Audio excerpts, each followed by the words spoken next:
Good day to everyone. Today I would like to share how to insert Excel tables into Word in 2023.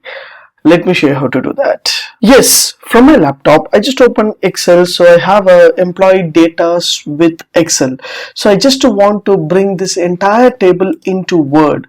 What I have to do here? So if I copy and paste means it will be a biggest mist for the Word. So how to bring the entire table into Word? So I just open Word document. So this is a Word document. If I copy and paste means it will be jumbled. There is no format will be there. So I just want to bring the entire data into Word. What I have to do here? So on your Word document, just go to top of the menu, go to insert. Once you go to insert option, there will be plenty of option will be available in the insert ribbon. So just go to object. Once you click object, object will be open here as a pop-up window.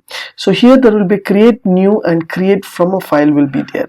So create new means you can create a new document with a Word, and create from file means from the file you can bring the document over here. So just click a create from file and just click a browse option. Once you click a browse option, there will be a pop-up will be open here where the file will be stored. So just store the file and just click a file name and click insert. Automatically your file will be named, will be insert in your object pop-up. Just click OK means automatically it will bring the entire data into your Word document. As you see here, yes, whatever I seen here, automatically it will bring into my Word file. So this is a simple and easiest trick. So if you have plenty of data in your Excel format, I just want to convert into Word means just use an object to bring from there to here without any other formation issues.